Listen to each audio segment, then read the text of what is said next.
ही से जीवन के हर पल का आनंद उठा लो, आज ही से मन की एक नई शांति पालो।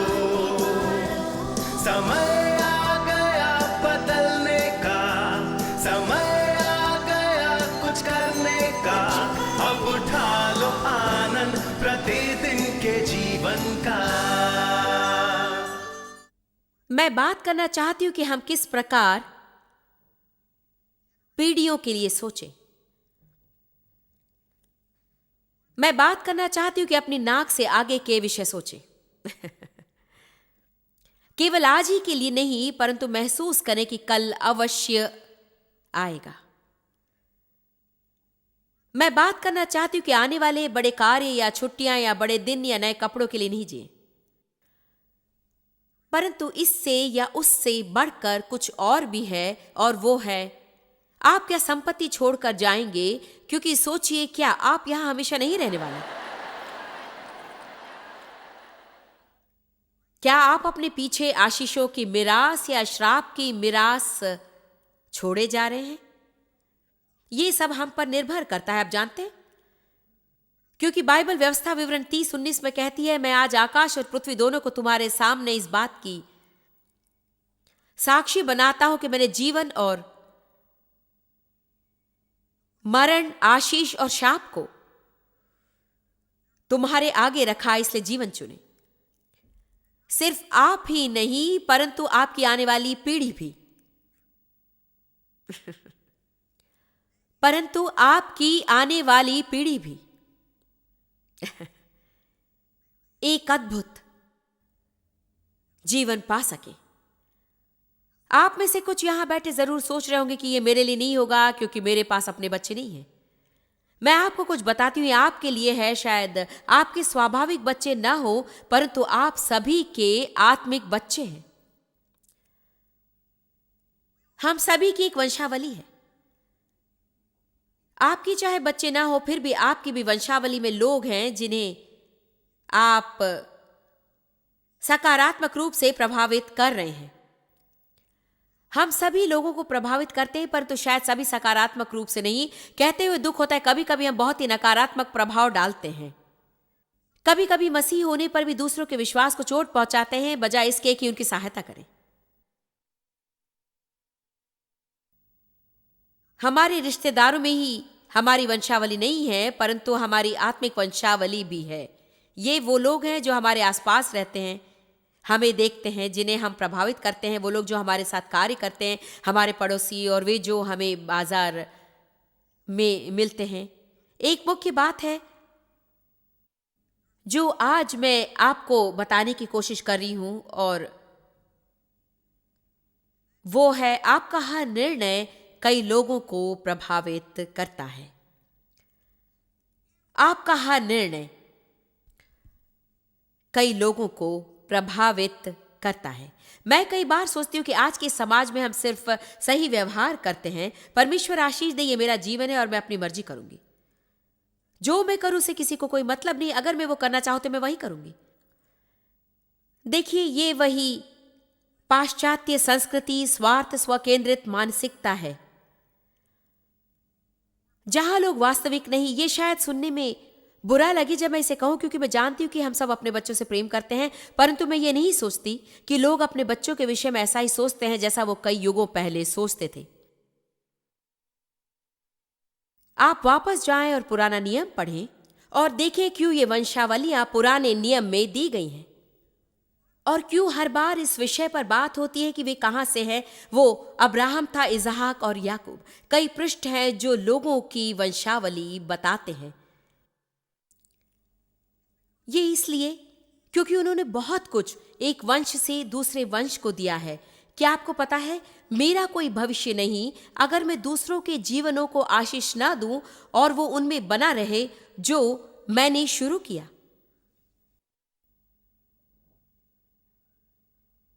ये हो सकता है कि हल चलाने के लिए कठिन भूमियों इस राष्ट्र के ऊपर। मैंने इससे संबंधित कुछ शिक्षाएं सुनी जब पिछले जुलाई में ऑस्ट्रेलिया में थी, जब मैंने विभिन्न प्रचारकों को वंशावली के विषय में प्रचार करते सुना, और क्या हम छोड़ जा रहे हैं अपनी संतानों के लिए आत्मिक साथी। स्वाभाविक रीति में भी मैंने सोचा हमें इस संदेश को अमेरिका में भी सुनाना है। हम जवानों की ज्यादा परवाह नहीं करते, हम बच्चों की ज्यादा परवाह नहीं करते। और ये जरूरी नहीं कि वे हमारे बच्चे, हमारे जवान हो। हम बस दूसरों की उतनी चिंता नहीं करते जितनी कि हम अपनी चिंता करते हैं।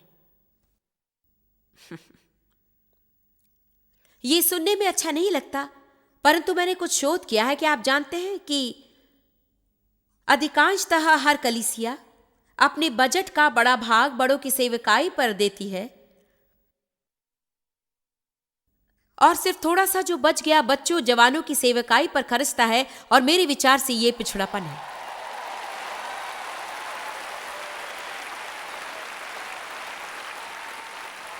क्योंकि क्या आप जानते हैं, मैं नहीं जानती कितनी देर मैं यहाँ रहूंगी। आपको मुझ पर बहुत पैसा खर्च करने की जरूरत नहीं। अगर मुझे अभी नहीं भी मिला तो मैं शायद मांगू भी नहीं। तो क्यों ना उस पैसे को जो अभी सिर्फ 9, 10, 12, 15, 17, 18, 23 और 25 के हैं, उन पर खर्च करें। और मेरे विचार से ये पिछड़ापन है। मैं सोचती हूं कि अगर हम इस सारे कार्यों को जो हम बड़ों के लिए खर्च करते हैं कि वे आएं। आप जानते हैं क्या, मैं जानती हूं कि कुछ मुट्ठी भर लोग अभी जो कलीसिया को संभालते हैं, वे क्या चाहते हैं? एक बड़ी युवा सेवकाई जवानों के लिए। एक बड़ी युवा सेवकाई जवानों के लिए। क्या आप जानते हैं कि औसत युवा सेवकाई में बात करें सारी कलीसियाओं को इकट्ठा करना, और औसत होंगे सिर्फ 12 लोग। अब आप शायद ऐसी कलीसिया में जाते हैं जहां बड़ा युवा समूह है, लेकिन औसत युवा समूह केवल 12 है। आप कैसे ये सोच सकते हैं कि हमारे बच्चे सांसारिक बातों में न लगे जब हम कलीसिया में उन्हें कुछ धार्मिक बातें ना दें? एक बात का ध्यान रखें कि हमें सदा आत्मिक बने रहने से बढ़कर कुछ करना है। देखिए, हमारी कलीसिया एक समुदाय होना चाहिए। हमें चाहिए कि उसमें जीवन हो, ना कि केवल जाना और सभा में बैठना। मैं सोचती हूं कि अभी लोग सिर्फ मिलने के लिए आए हैं। हम जानते हैं किस प्रकार एक साथ कलीसिया में जाएं, परंतु हमें नहीं पता कि जीवन को कैसे बनाएं। हमें जानना है कि सच्ची सहभागिता क्या है, और हमें सहभागिता में ज्यादा समय देना है। हमें अपने संबंधों में ज्यादा समय देना है। हमें अपने बच्चों के साथ अधिक समय बिताना है। मुझे एक बात कहने दे माता पिता से, मेरी बात सुनिए। अपने संपूर्ण जीवन को पैसा कमाने में ना लगा दे, और उस प्रक्रिया में अपने बच्चों पर ध्यान ही ना दे। अपने काम को प्रथम स्थान ना दे।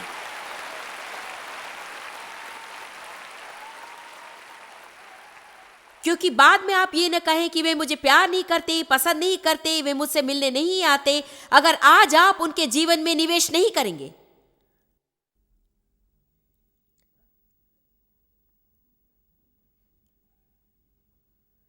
अगर आपके बच्चे नहीं है तो दूसरों के जीवन में निवेश करें।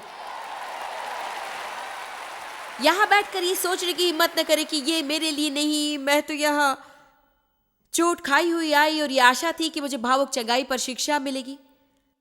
मेरे पास कोई बच्चे भी नहीं है। क्या आप जानते हैं, यीशु के भी बच्चे नहीं थे, परंतु वो जहां भी गया उन्हें छुआ।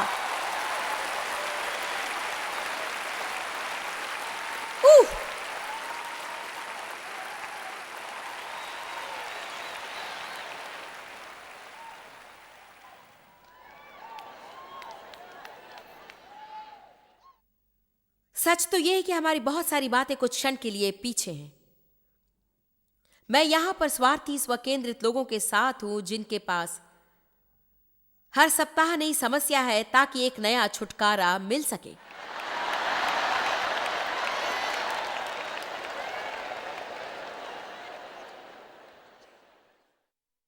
निर्गमन 20:5 देखते हैं।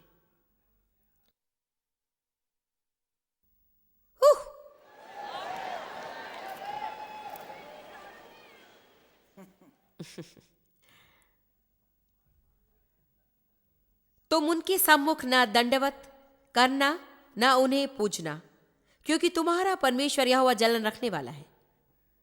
मैं तुम्हारे पूर्वजों के पापों का 3री 4थी पीढ़ी तक स्मरण रखता हूं, जिन्होंने मुझसे बैर किया, और जो मुझसे प्रेम करते हैं और मेरी आज्ञाओं को मानते हैं, उन हजारों पर करुणा करता हूं।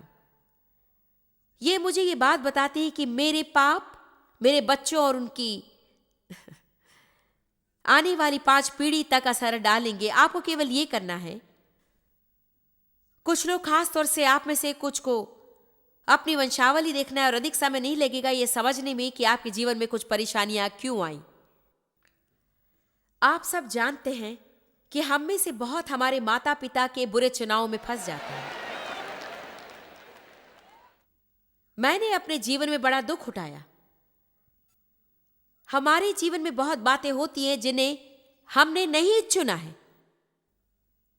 मेरे पिता के गलत चुनाव के कारण मैंने लंबे समय तक दुख उठाया, और आप जानते हैं मैंने क्या पाया? जब मैं अपने चुनाव खुद करूं तब तक मेरी काफी उम्र हो चुकी थी, और जब मेरी इतनी उम्र हो चुकी कि अपने चुनाव खुद करूं तो नर्क में ऐसा कोई शैतान नहीं था जो मुझे मेरी वंशावली के श्रापों में बांध सके।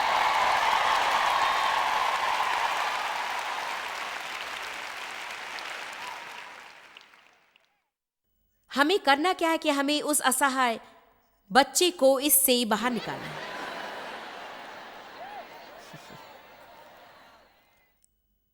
वो कहता है, मैं तुम्हारे पूर्वजों के पापों और अपराधों का दंड 3री और 4थी पीढ़ी तक डालूंगा, जिन्होंने मुझे तुच्छ जाना, मेरी सेवा नहीं की और मेरी चिंता नहीं की। परंतु अगर मैं किसी ऐसे को पाऊं जो मुझे प्यार करे, किसी ऐसे को पाऊं जो आगे बढ़कर सही चुनाव करे, अगर मैं किसी ऐसे को पाऊं तो हालांकि वंशानुगत पापों से निकलना कठिन है जिनमें तुम फंसे थे, मैं तुम्हारी आने वाली 1000 पीढ़ी तक दया करूंगा। 1000 पीढ़ी तक, 1000 पीढ़ी तक। जो मुझसे प्रेम करता है और मेरी आज्ञा मानता है। न्यूयॉर्क के 2 परिवारों का अध्ययन किया गया। एक था मैक्स ज्यूक्स का परिवार और दूसरा जोनाथन एडवर्ड का परिवार। जो बातें इस अध्ययन में सामने आई वे अविश्वसनीय हैं कि आप अपने समान उत्पन्न करते। मैक्स ज्यूक्स एक अविश्वासी व्यक्ति था और उसने अपनी ही चरित्र वाली सिद्धांत रहित स्त्री से शादी की, और उनके वंशजों में से 1200 का अध्ययन किया गया। उनके 310 वंशज पेशेवर आवारा थे। 440 वंशज व्यभिचारी आचरण के कारण शारीरिक रूप से बर्बाद हो गए। 130 को औसतन 13 वर्ष के लिए जेल भेजा गया, उनमें से 7 लोग हत्याओं के लिए। 100 से अधिक वंशज शराबी बने, 60 आदतन चोर बने और 190 वेश्याएं बनी। उनमें से 20 लोगों ने व्यवसाय सीखा, उनमें से 10 ने जेल खाने में सीखा। देश को $15 लाख खर्च करने पड़े, लेकिन उनका समाज में कोई योगदान नहीं रहा। और उसी समय में जोनाथन एडवर्ड नामक व्यक्ति दृश्य में आया। शायद आप जानते हो या नहीं, वो एक महान प्रचारक था। जोनाथन एडवर्ड परमेश्वर का जन अपने ही समान स्त्री से विवाह किया। उनका परिवार आरंभ हुआ और वो इस अध्ययन के भाग बन गए, और उनके वंशज में से 300 लोग पास्टर, मिशनरी और थियोलॉजिकल प्राध्यापक थे। 100 लोग कॉलेज में प्राध्यापक बने, 100 वकील बने, 30 न्यायाधीश हुए, 60 लोग डॉक्टर बने, 60 लोग अच्छी किताबों के लेखक हुए, 14 लोग विश्वविद्यालय के अध्यक्ष हुए। अमेरिका इंडस्ट्रीज में अनगिनत महान लोग हैं जो इस परिवार से संबंधित है। 3 संयुक्त राष्ट्र के कांग्रेसमैन हुए और 1 अमेरिका के उपराष्ट्रपति हुए। अब ये न कहें कि हमारे आसपास की चीजों से हम पर प्रभाव नहीं पड़ता। ये न कहें कि जो हम करते हैं या जो निर्णय हम लेते हैं वो हमारी वंशावली पर कोई प्रभाव नहीं डालता है। मैं आज आपको उत्साहित करना चाहती हूँ, क्योंकि मैं जानती हूँ आप में से कुछ वही लड़ाई लड़ रहे हैं जो मैंने लड़ी। हम सभी को अपनी लड़ाई लड़नी है, और अगर आप विश्वासियों की, जिसे हम प्रथम पीढ़ी कहते हैं, वो हैं, इसका मतलब है आपको एक बड़े बिखरे हुए समूह का सामना करना है। आपको कुछ मल्ल युद्ध लड़ना है और अपने स्थान पर बने रहना है, और आपको कुछ ऐसी परिस्थितियों से गुजरना होगा, ऐसी कठोर नहीं जिनसे यीशु गुजरा उस गतसमनी के बाग में, परंतु सचमुच कुछ कठोर, क्योंकि आपने सही निर्णय लिया है और वचन में आपके लिए प्रतिज्ञा है कि वो आपकी 1000 पीढ़ी पर दया करेगा।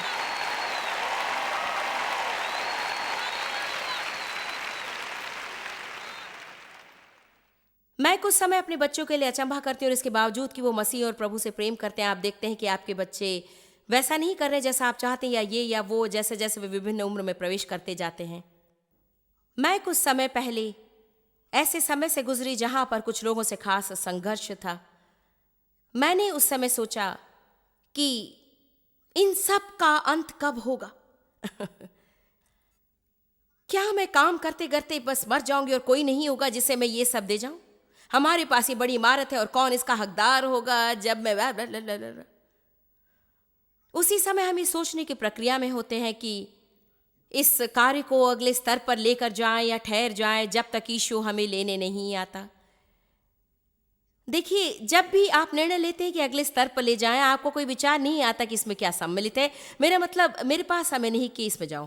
कई तरह से ये फिर से आरंभ करते जैसा होगा। हमने महसूस किया कि अगर हम आज की पीढ़ी से संबंध रखना चाहते हैं और अगर हम इन युवकों और जवानों की सहायता करना चाहते हैं, तो हमें 60 साल उम्र की मानसिकता को छोड़ देना होगा। आपको अच्छा लगे या न लगे, हमें अपने आप को बदलना है, हमारे संदेश को नहीं पर तरीके को जिसमें ये संदेश है।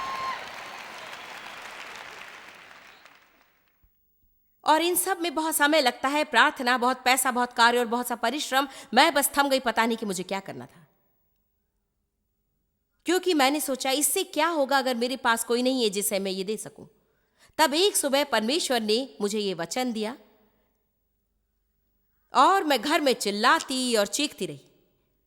मैं आपके लिए पढ़ूंगी, मगर पहले आप रोमियो अध्याय 5 पर जाएं। जब एक व्यक्ति सही बात के लिए खड़ा होता, वो व्यक्ति जो परमेश्वर से संपूर्ण हृदय से प्रेम रखता है, राष्ट्रों को बदल सकता है। एक व्यक्ति, सिर्फ एक। कभी कभी हमें रोमियो 5, 15, 19 तक पढ़ना पड़ता है, परंतु मैं 17 से पढ़ना शुरू करूंगी। ये कहता है, क्योंकि जब एक मनुष्य के अपराध के कारण मृत्यु ने उस एक ही के द्वारा राज्य किया, तो जो लोग परमेश्वर के अनुग्रह और धर्म रूपी दान बहुतायत से पाते हैं, वे एक मनुष्य के अर्थात यीशु मसीह के द्वारा अवश्य ही अनंत जीवन में राज्य करेंगे। अब ये बड़ा स्वाभाविक है। वो कहता है, यदि एक मनुष्य के द्वारा मृत्यु ने राज्य किया, आदम का बुरा निर्णय, उसने सिर्फ एक चुनाव किया, उसने बस एक छोटा निर्णय लिया उस फल को खाने का जिसे परमेश्वर ने खाने से मना किया। हम जानते हैं एक बड़ी बात को दर्शाता है, परंतु जो अंतिम रेखा थी, उसने अनाज्ञाकारी बनने का चुनाव किया बजाय आज्ञाकारी रहने के। उसने परमेश्वर की सुनने की बजाय अपनी भावनाओं की सुनने का निर्णय लिया। उसने अपनी पत्नी की सुनने का निर्णय लिया बजाय इससे कि जो सही है उसे चुने। इसीलिए बहुत बार हम पवित्र आत्मा की सुनने की बजाय अपने दोस्तों की सुनते हैं। हम अक्सर वो करते हैं जो लोग हमसे चाहते हैं ताकि हम उनके समूह में रह सकें। मैं आपको बताऊं, जो भी सत्य के साथ खड़ा रहता है और सही कार्य करता है, मैं नहीं सोचती कि हमने उस पुरस्कार की गहराई को भी जानना शुरू किया है जो ये कदम उठाने पर हमारे जीवन में आएगा।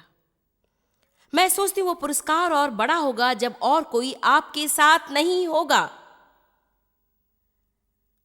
मैं सोचती हूं अगर आप अपने परिवार में एक ही हैं और आप कहते हैं मैं खड़ा रहूंगा अगर मैं अकेला हूं, अगर आपके मित्रों में आप अकेले खड़े रहेंगे और कहें मैं खड़ा रहूंगा चाहे मेरे मित्र मुझे छोड़ दे, मैं अकेला खड़ा रहूंगा, अगर आपके पड़ोस में आप अकेले हों, केवल आप, आपके कार्यक्षेत्र में, आपकी कलीसिया में जो एक सच्चा मसीही बनना चाहती है,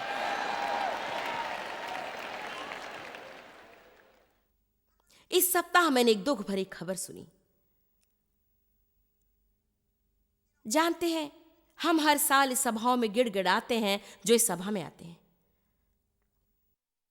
जो लोग होटल में कार्य करते हैं उनसे अच्छा व्यवहार करें, जो रेस्टोरेंट में हैं उनसे नम्रता से बात करें, लोगों से आदर के साथ बातें करें, अपने आप को उठाएं, शहर में आकर गड़बड़ी ना करें। ऐसा व्यक्ति बने कि लोग आपको वापस बुलाना चाहे। कुछ मसीही शहर में आते हैं और ऐसा व्यवहार करते हैं और लोग नहीं चाहते कि वे दोबारा आए, क्योंकि जिस प्रकार उन्होंने बर्ताव किया, कुछ तो आते हैं परंतु बिल नहीं चुकाते। ये सचमुच दुख की बात है, बड़ी ही शर्म की बात है।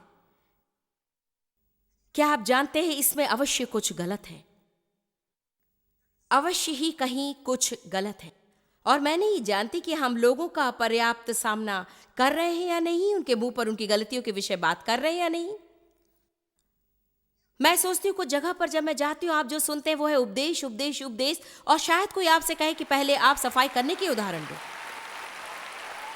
शायद कोई कह सके कि आप अच्छे रहें दूसरों के साथ वैसा व्यवहार करें जैसा आप चाहते हैं कि आपके साथ हो, क्योंकि जो निर्णय हम लेते हैं वो दूसरे को प्रभावित कर सकता है कि प्रभु की सेवा करें या ना करें। आप एक मसीही सम्मेलन से एक मसीही के रूप में जा सकते हैं और जाने जा सकते हैं और किसी के साथ दुर्व्यवहार कर सकते हैं, और वो व्यक्ति निर्णय ले सकता है कि जिस प्रभु की आप कहते हैं कि सेवा करते हैं उसकी सेवा वो ना करेंगे अगर मसीही ऐसे ही होते हैं। तो मैं आपको कह रही हूं कि हमारा हर निर्णय किसी को प्रभावित करता है। अगर एक मनुष्य के अपराध के द्वारा कई लोग पाप में गिर सकते हैं, परंतु एक मनुष्य के धर्म के काम के द्वारा बहुत लोग न सिर्फ धर्मी ठहरे परंतु अपने जीवन में राजा की तरह राज्य कर सकते हैं। इसलिए ये बात मेरे लिए महत्वपूर्ण है कि लोगों के पास सिर्फ स्वर्ग जाने का टिकट न हो, परंतु जैसा उन्हें जीवन जीना चाहिए वैसा वे जी सकें। मैं चाहती हूँ कि हम अंधकार में ज्योति बने, नमक और ज्योति, ताकि लोग हमारी तरफ देख सकें और जो हमारे पास है उसकी चाह करें। क्या आपको थोड़ा सा इशारा समझ में आ रहा है कि शायद, सिर्फ शायद, यीशु ने हमें कार्य करने को दिया है, और सिर्फ शायद ये सब पूरा हमारे विषय में नहीं। और देखिए, मैं विश्वास करती हूँ कि ओह कृपया मुझे सुने, मैंने बहुत समय से ये अध्ययन किया है। मैं अपने पूरे हृदय से विश्वास करती हूँ कि मसीहों की उदासी का कारण क्या है, और बहुत सारे उदासीन मसीह हैं। आप सब जानते, बहुत सारे उदासीन मसीही हैं। मैं इस कारण पर विश्वास करती हूँ क्योंकि वो लोग उदास है, क्योंकि मैंने अपने जीवन में अनुभव किया है। उनकी उदासीनता का कारण है कि वो दूसरों के लिए कुछ भी नहीं कर रहे हैं। वो अपने जीवन को इस तरह से नहीं जी रहे हैं जो कहता है कि देखो मेरे पास करने को कार्य है, मैं यीशु मसीह की राजदूत हूँ, मैं उसकी व्यक्तिगत प्रतिनिधि हूँ। लोग मेरी तरफ देखें और कह सके ओ यीशु क्या ऐसा है।